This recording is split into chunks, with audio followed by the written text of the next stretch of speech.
Kita akan membaca firman Tuhan dari Mazmur pasal 46. Mazmur pasal atau nomor 46 ayat 10 dan 11 atau ayat 11 dan 12 versi terjemahan Indonesia.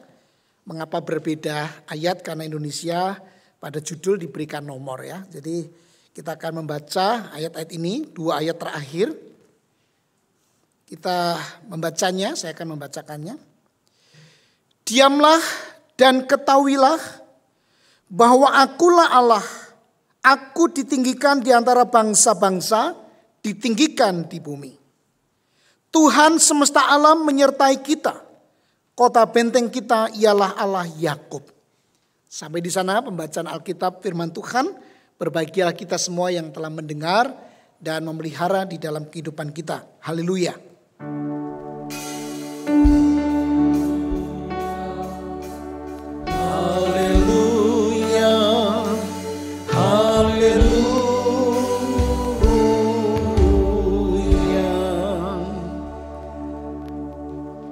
Tahukah Bapak Ibu Saudara bagaimana seorang perenang yang handal menyelamatkan seseorang yang sedang tenggelam? Ia akan meminta orang itu untuk diam, tidak boleh bergerak. Tetapi apakah dengan memintanya diam, ia akan diam? Tentu saja tidak. Secara insting atau secara naluri, ia akan terus bergerak, mencari apapun di sekitarnya untuk bisa dijadikan pegangan dan memastikan bahwa dia bisa selamat.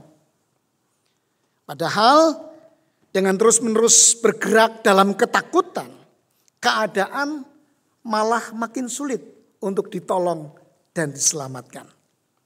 Itu sebabnya seorang perenang yang handal bisa saja memukul orang yang sedang diselamatkan ini agar pingsan, supaya ia dengan mudah menariknya ke tepi dan menyelamatkan jiwanya. Bapak Ibu Saudara yang dikasihi Tuhan, secara insting, secara naluri, kita akan berusaha menyelamatkan diri ketika kita menghadapi sesuatu yang membahayakan diri kita. Tetapi jikalau kita tidak hati-hati, apalagi ketika ketakutan begitu menguasai perasaan kita, maka bisa saja tindakan kita untuk menyelamatkan diri kita bisa mencelakai kita. Tahun 2023 diprediksi banyak orang sebagai tahun yang gelap. Kata yang dipakai gelap. Akan terjadi resesi atau kemerosotan dalam hal ekonomi. Memang beberapa tanda sudah menampakkan. Misalnya suku bunga yang naik, pertumbuhan ekonomi yang melambat, kurs mata uang rupiah terhadap dolar naik, terjadi PHK, pemutusan hubungan kerja di banyak perusahaan, terutama startup, perusahaan berbasis online yang baru-baru ini didirikan. Nah, mencermati analisis para ahli ini bisa membuat kita semakin takut. Iya, jangan-jangan memang gelap ini tahun 2023. Tetapi jika kita tidak hati-hati di dalam merespons prediksi ini, kondisi kita bukan lebih baik, malah bisa lebih buruk. Bisa Bapak Ibu Saudara bayangkan, misalnya saja seorang pengusaha karena takut, lalu menghentikan produksinya, menghentikan investasi, mengurangi budget untuk promosi, tidak melakukan branding, tidak melakukan penjualan. Apa yang akan terjadi? Padahal semuanya itu melibatkan begitu banyak SDM, tenaga kerja, uang yang bisa berputar dari semua tindakan usaha ini. Apa yang akan terjadi kalau berhenti? Pertumbuhan ekonomi akan benar-benar melambat. Sehingga resesi memang benar-benar bisa terjadi. Jadi bagaimana Bapak Ibu Saudara kita menyikapi berbagai prediksi yang gelap ini di tahun 2023? Bapak Ibu tentu sudah mendengar banyak berita. Wah, 2023 ini nggak baik nih, gelap nih ya. Nggak pasti nih, banyak sekali masalah dan sebagainya dan sebagainya. Nah, apa yang harus kita sikapi? Bagaimana kita menyikapinya? Saya menyimpulkan setidaknya ada 2 saran yang biasa atau umum kita dengar. Yang pertama, saudara-saudara, jangan takut. Kamu pasti bisa. Kamu bisa mengatasi persoalanmu. Kamu mampu kok. Saran ini bertumpu pada kekuatan kita. Kamu bisa, kamu mampu. Tidakkah dalam keadaan terjepit, potensi manusia biasanya muncul? Tidakkah manusia jauh lebih kreatif tatkala ia dalam kesulitan? Ada benarnya. Perkataan-perkataan dorongan ini ada benarnya. Tetapi Bapak Ibu Saudara, tidak seluruhnya benar. Karena manusia pada dasarnya terbatas. Termasuk potensi dirinya. Kemampuan pada dirinya juga terbatas. Bahkan tidak sedikit ketika orang menyadari dirinya terbatas. Ia menjadi putus asa dan mengakhiri hidupnya. Jadi saran, nasihat untuk tidak takut karena kamu punya potensi, kamu punya kemampuan, kamu bisa kok. Tetap akan ada satu titik di mana kita nggak bisa. Hopeless. Ini yang pertama. Lalu yang kedua, jangan takut. Pengalaman hidupmu di masa lalu mengajarkan bahwa banyak hal baik muncul dari hal-hal yang buruk. Saran ini bertumpu pada pengalaman kita atau pengalaman orang lain yang bisa kita petik pelajarannya untuk kita. Dan tidakkah kita selama 3 tahun pandemi ini belajar banyak tentang sesuatu yang baru?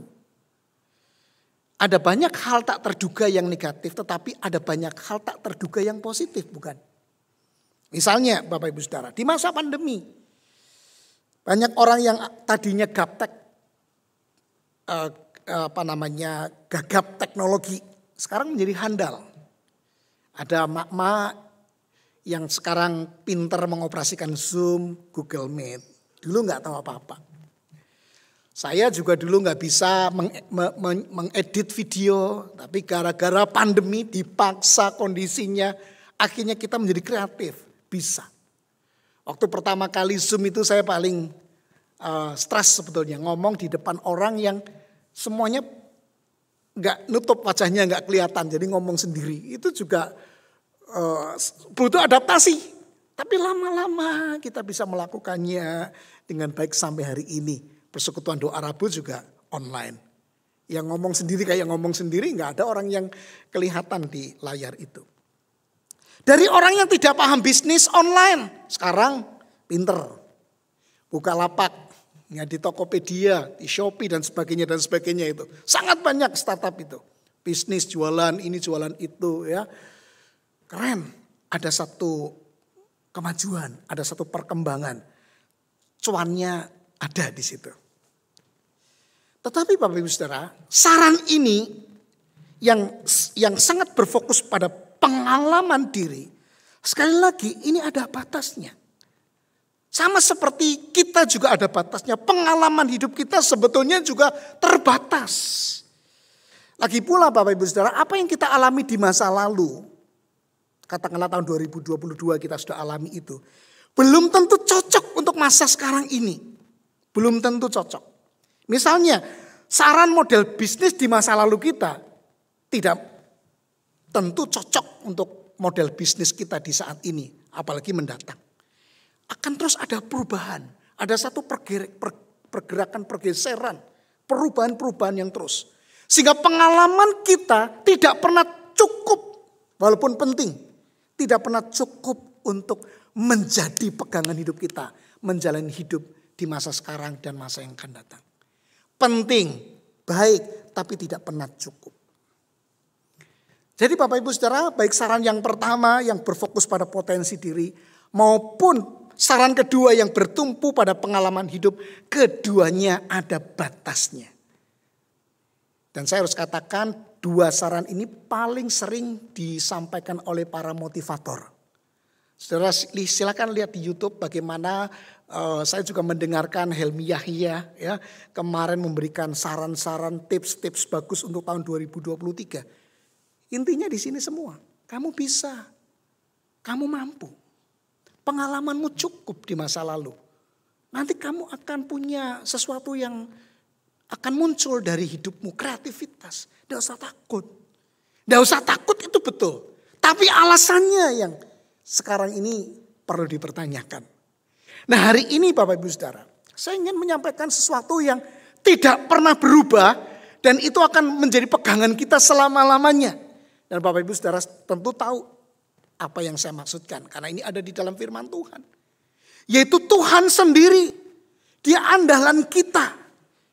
Dia pegangan hidup kita.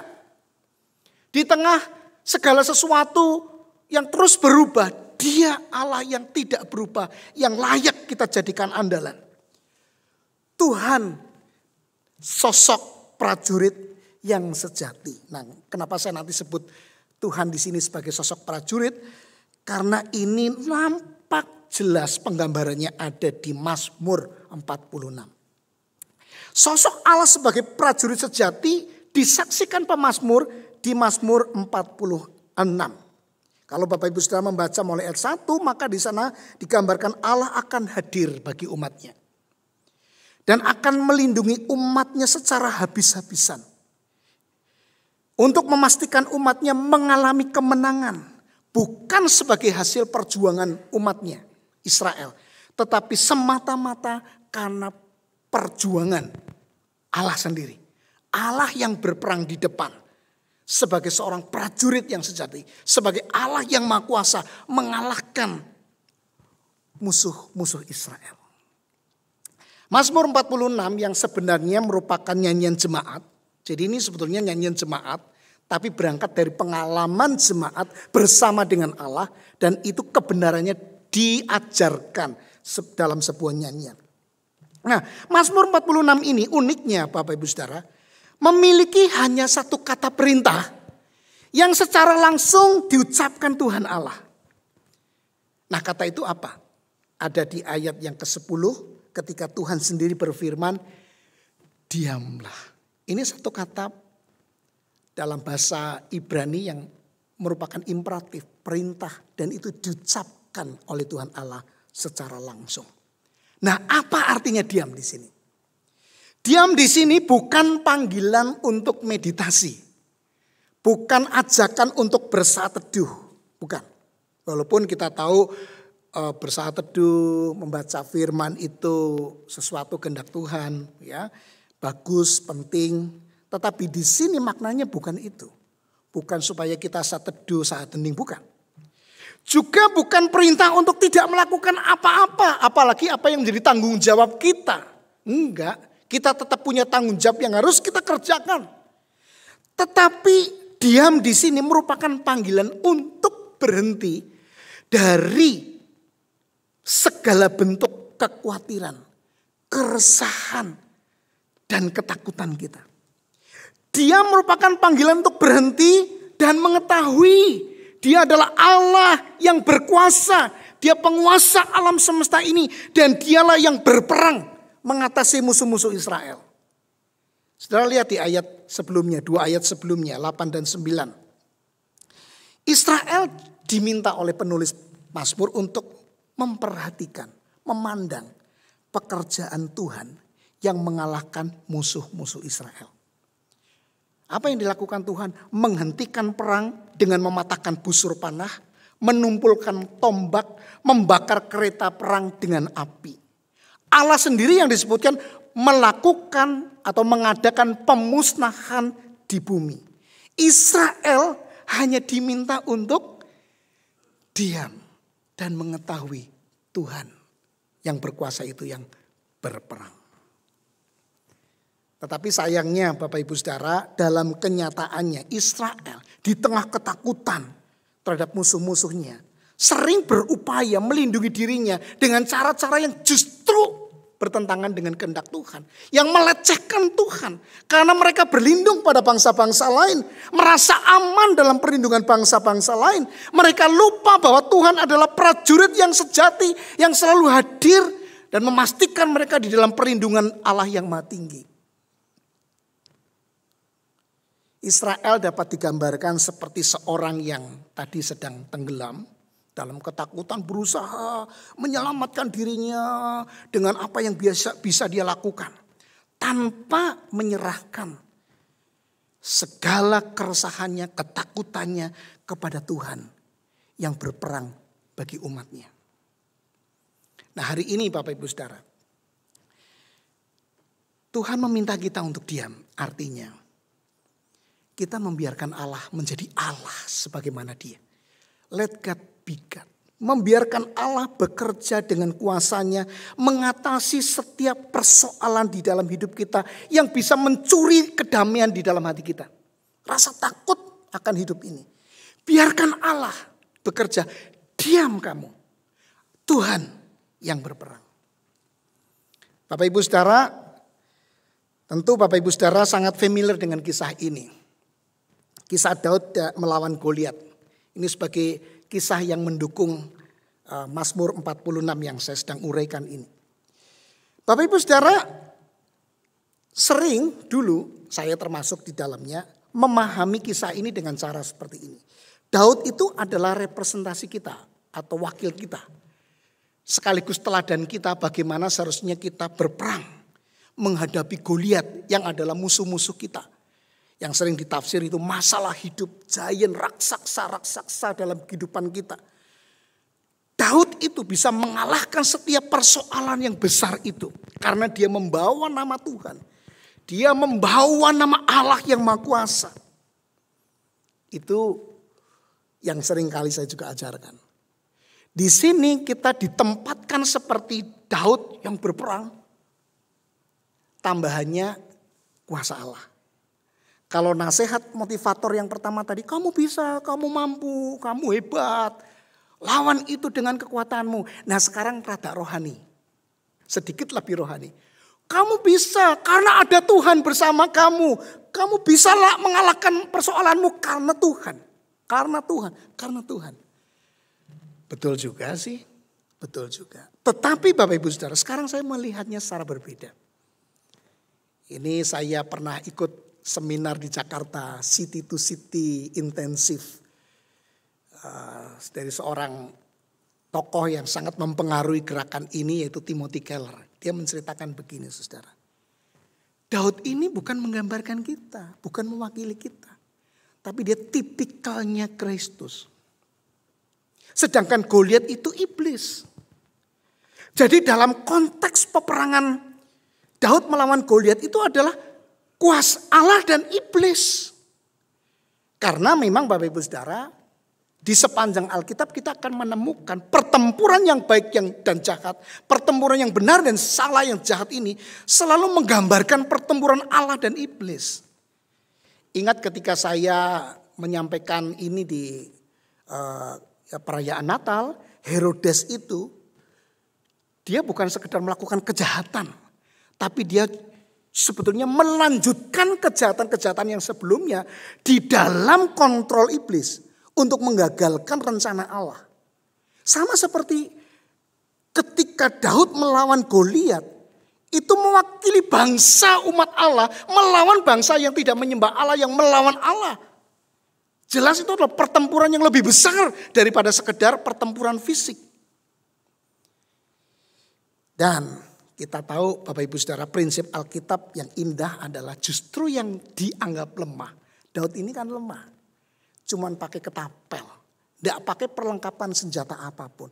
Tapi dia mampu mengalahkan Goliat yang begitu besar dengan perlengkapan senjata yang lengkap luar biasa. Tidakkah ini sudah dilakukan Kristus di kayu salib? Dia yang dianggap lemah, hina, mati lagi. Tapi justru kematian itu mengalahkan musuh terbesar yaitu iblis. Jadi peperangan ini adalah peperangan Allah. Bukan peperangan kita. Maka sekarang kita cara memandangnya terhadap segala bentuk kesulitan. Segala bentuk ketakutan. Ini bukan semata-mata kita sedang berperang melawan kenyataan hidup yang sulit. Enggak. Sebetulnya ini adalah peperangan antara kehendak Tuhan dan kemauan iblis ini. Nah, bersyukurnya kita sudah punya Kristus yang sudah menang mengatasi dan mengalahkan iblis.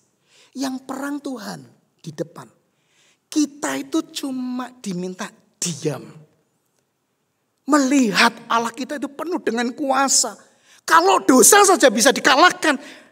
Apalagi yang lain-lain itu kecil buat dia.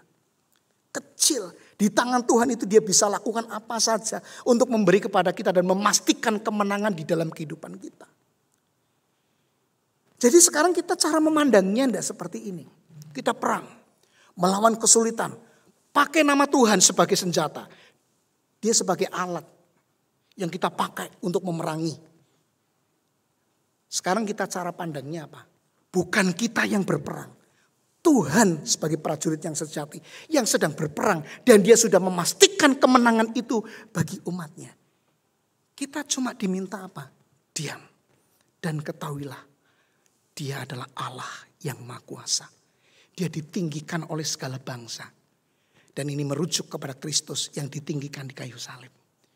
Di dalam dia kita sudah cukup final. Kita tidak perlu mencari-cari apapun untuk pemuasan diri kita. Apalagi di dalam ketakutan untuk kita terus melakukan ini, melakukan itu. Supaya kita survive dan sebagainya. Apalagi berkaitan dengan kerohanian kita. Kita merasa, oh Tuhan ini gagal, saya ini tidak sanggup. Dengan kita memandang kepada Kristus, diam.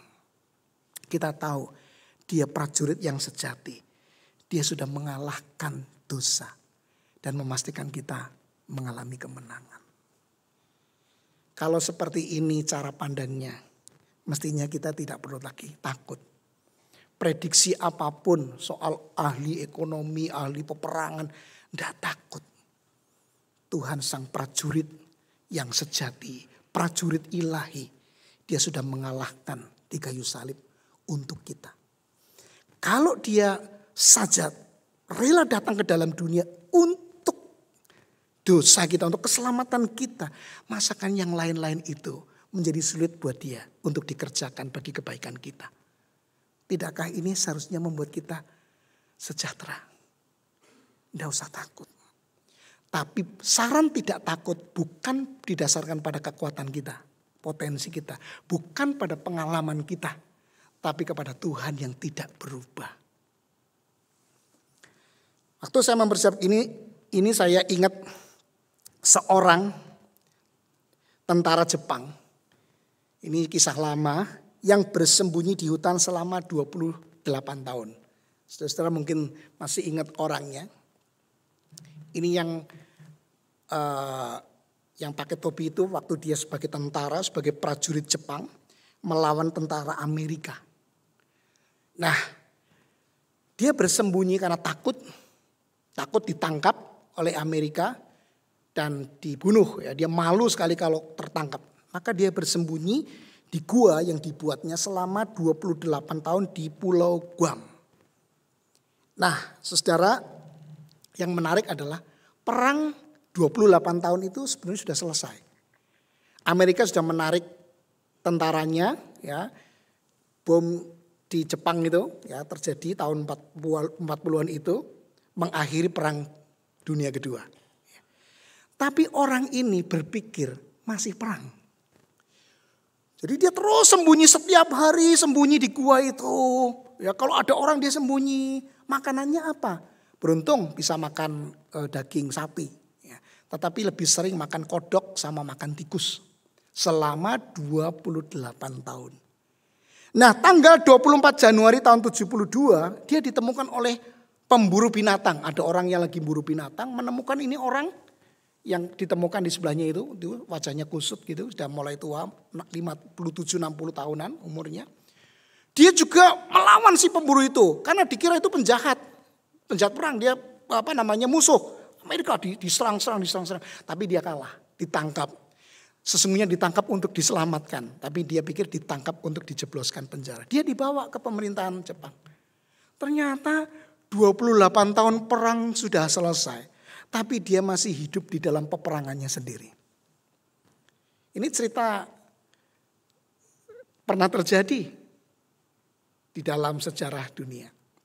Nah, terkadang Bapak Ibu Saudara, bahkan sering kita seperti Yokoi.